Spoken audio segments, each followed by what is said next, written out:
Hello students, BA पाठ प्रथम का प्रथम पेपर जिसका कि नाम है गृह प्रबंध या पारिवारिक संसाधन प्रबंध, उसकी पहली कक्षा में आज प्रारंभ करने जा रही हूँ। मेरा नाम डॉक्टर गुंजन भट्ट है।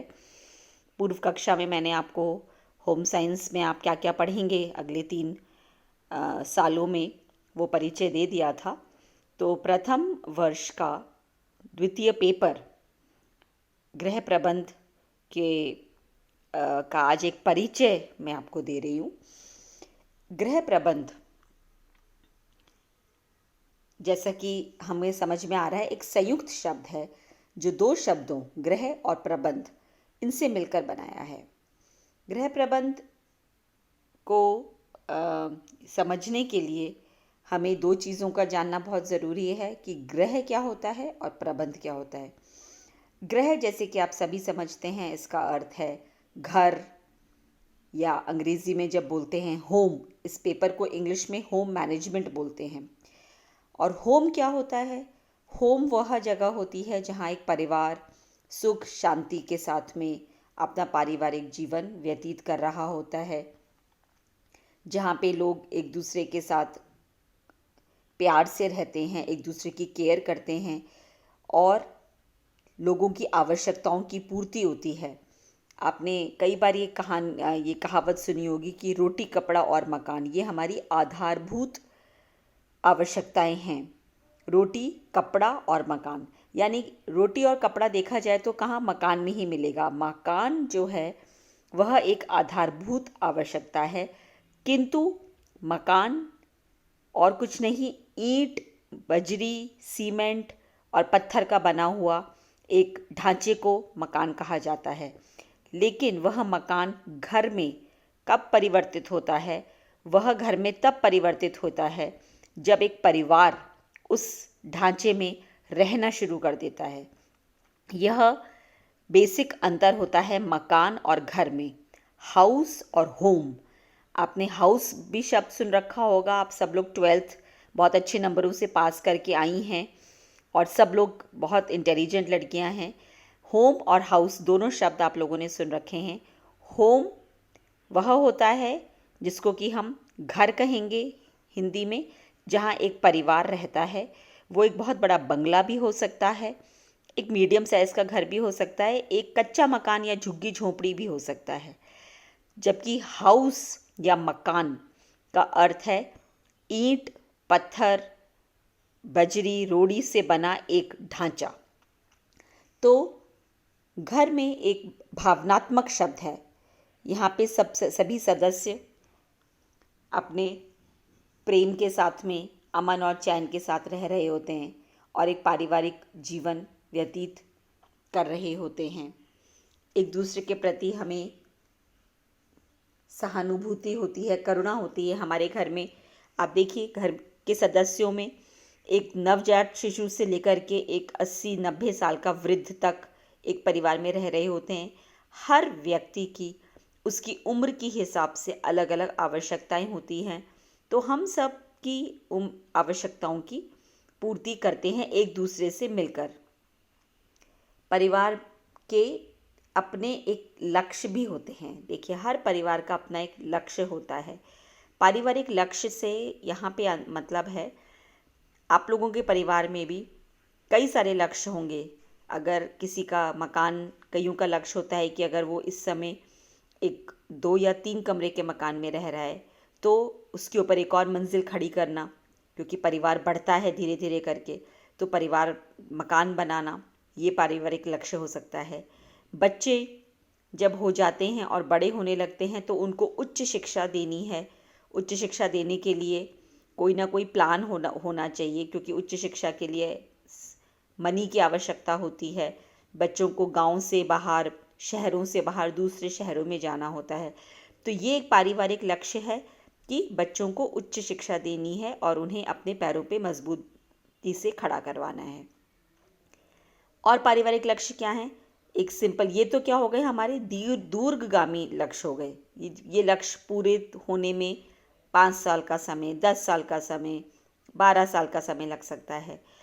और हमारे परिवार में छोटे छोटे लक्ष्य होते हैं। छोटा लक्ष्य क्या है? सबको स्वस्थ रखना है, सबके पोषण की आवश्यकताओं को पूरी करना है, घर में स्वच्छता होनी चाहिए, बहुत बढ़िया भोजन बनाना है, समय पे भोजन खिलाना है। ये सब क्या है? छोटे छोटे लक्ष्य हैं, लेकिन पारिवारिक लक्ष्य हैं। तो हर परिवार के अपने लक्ष्य होते हैं जिनका वो निर्धारण करते हैं, और उन लक्ष्यों की प्राप्ति के लिए पूरा परिवार एक साथ प्रयास करता है। वो लक्ष्य परिवारी, इसीलिए शब्द बोला गया है पारिवारिक लक्ष्य। उस परिवार में रहने वाले जो अलग अलग विभिन्न सदस्य हैं, उनके व्यक्तिगत लक्ष्य हो सकते हैं। जैसे पारिवारिक लक्ष्य है उच्च शिक्षा प्राप्त कराना, उसके लिए आपके पिताजी ने, आपकी माताजी ने ये एक निर्णय लिया कि हाँ, बच्ची का एडमिशन कॉलेज में कराना है, लेकिन पढ़ाई करनी है और अच्छे नंबर लाने हैं, ये आपका व्यक्तिगत लक्ष्य होगा। लेकिन ये दोनों लक्ष्य एक दूसरे से जुड़े हुए हैं। यदि मान लीजिए परिवार ये सोच लेता कि नहीं, अब बस 12वीं तक पढ़ाना है, आगे पढ़ाना ही नहीं है, तो फिर ये आपका व्यक्तिगत लक्ष्य आगे होता नहीं। तो ये पारिवारिक लक्ष्य, ये सब जो निर्णय पूरा परिवार मिलके करता है, उसको पारिवारिक लक्ष्य करते हैं। और फिर उस लक्ष्य को प्राप्त करने के लिए हर व्यक्ति व्यक्तिगत रूप से अलग अलग मेहनत करता है, तो वो उसके व्यक्तिगत लक्ष्य हो जाते हैं, लेकिन अल्टीमेटली हमें पारिवारिक लक्ष्य ही पूरा करना होता है। गृह शब्द के अंतर्गत परिवार का भौतिक सुख, सुविधा, मानवीय संबंध, सांस्कृतिक मान्यताएं, जीवन मूल्य आदि ये सब सम्मिलित होते हैं। हाँ, पारिवारिक लक्ष्य में एक लक्ष्य ये भी होता है कि हमें अपने संस्कार, अपना कल्चर, अपनी संस्कृति को भी एक जनरेशन से दूसरी जनरेशन, एक पीढ़ी से दूसरी पीढ़ी में ट्रांसफ़र करना होता है। और वो कोई ट्रांसफ़र करने के लिए कोई फाइल पे साइन नहीं किए जाते। जब हम एक परिवार में एक संग रह रहे होते हैं, तो हमारे बुज़ुर्ग, हमारे दादा दादी जो कार्य कर रहे होते हैं, किस तरह से वो उनकी दिनचर्या है, वो कैसे लोगों से बात करते हैं, कैसे पूजा पाठ करते हैं, सुबह नहा करके ही खाना भोजन ग्रहण करते हैं, वगैरह वगैरह कई चीज़ें हैं, वो ऑटोमेटिकली आने वाली जनरेशन समझ लेती है। तो जीवन के क्या मूल्य हैं? सत्य बोलना है, दूसरों की मदद करनी है, दया भाव रखना है, ये मूल्य हमें अपने परिवार से ही मिलते हैं, है ना। और सांस्कृतिक मान्यताएं क्या हैं, वो भी हमें अपने परिवार से मिलती हैं। किस प्रकार का हमारा खान पान है, कौन से धर्म को हम मानते हैं, कौन कौन से धार्मिक अनुष्ठान हम अपने घर में करते हैं, ये सारी चीज़ें हमारी सांस्कृतिक मान्यताओं को आगे बढ़ाती हैं। तो ये कार्य सारे किसमें हम क्या पढ़ रहे हैं? गृह शब्द, गृह और विज्ञान प्रबंध में से जो गृह शब्द है, तो ये होता है गृह। अब हम देखते हैं कि प्रबंध क्या है।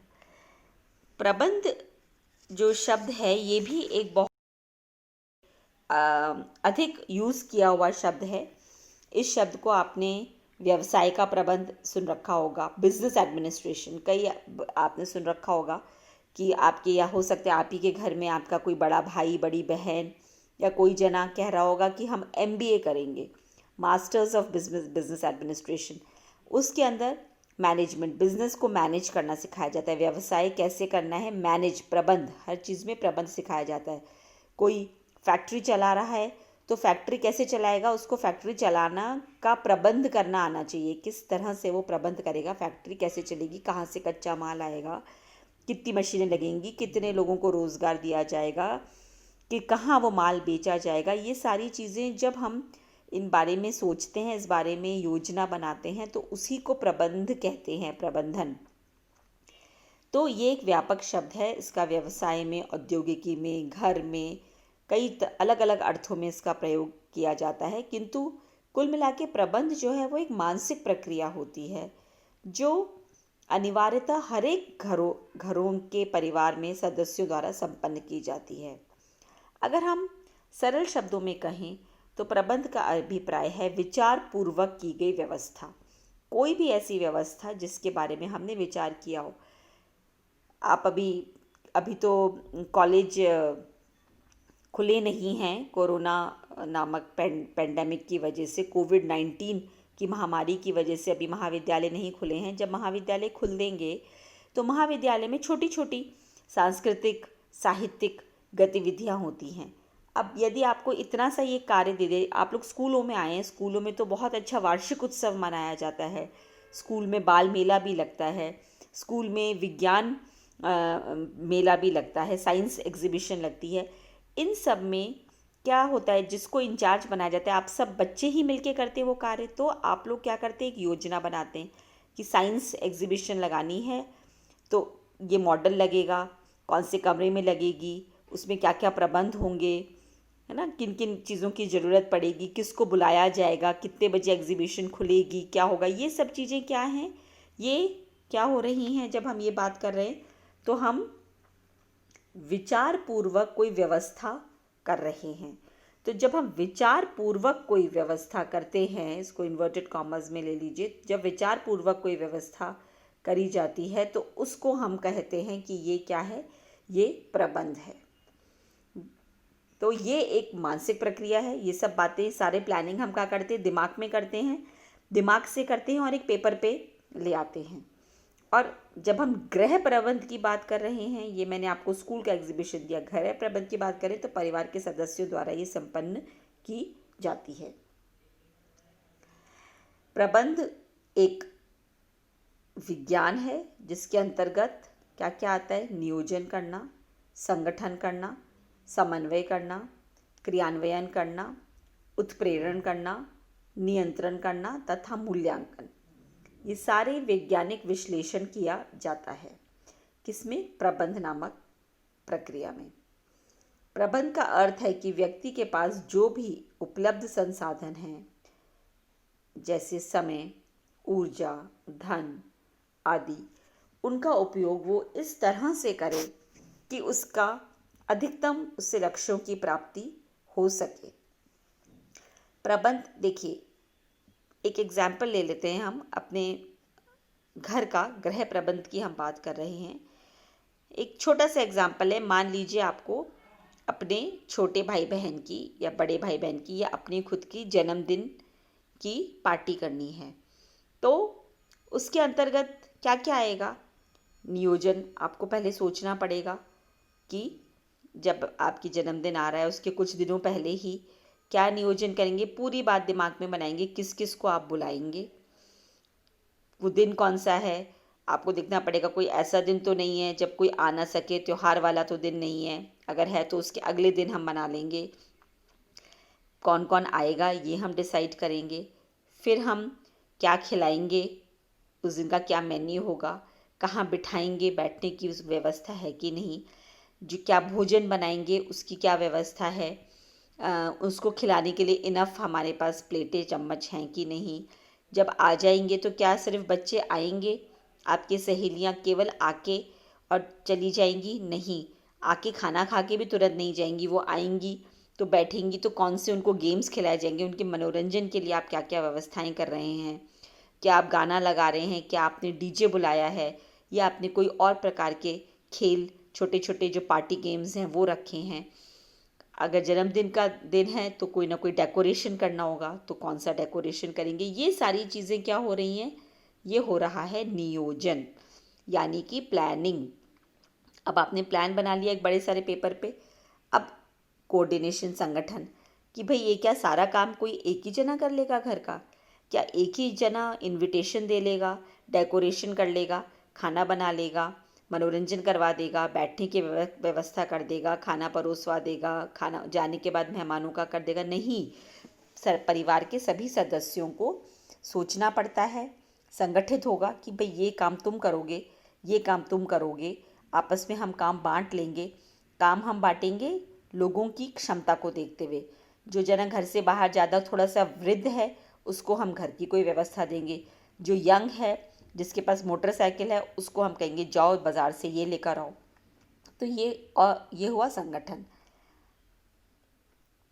समन्वय, आपसी समन्वय, अगर हमने जो व्यक्ति बाज़ार से सामान लेने गया है खाने का, उसको यही नहीं बताया कि भाई आने वाला मेहमान जो है वो 6 बजे आ जाएंगे और केक 7 बजे काटना है, तो उसको ये बताना है कि केक 7 बजे तक आ जाएगा, या जो डेकोरेशन करने वाला व्यक्ति है उसको ये बताना है कि मेहमान 6 बजे तक आ जाएंगे तो आप 5 बजे तक डेकोरेशन कर दीजिए, तो ये क्या है, समन्वय, कोऑर्डिनेशन आपस में, कि कौन कार्य कब करेगा, कितने बजे करेगा, और उसके होने के बाद दूसरा व्यक्ति टेकअप कर लेगा और वो क्या कर कितने बजे करेगा। क्रियान्वयन, क्रियान्वयन असली जब पार्टी शुरू हो जाएगी, जब लोग घर में आ जाएंगे, उसके बाद किसको क्या करना है, उस पूरी ये जो यहाँ पे जो हमने नियोजन बनाया था, ये तो था 2 दिन पहले, और अब जब वो एग्जैक्टली वो दिन आ गया है, तब किसको किस तरह से वर्क करना है।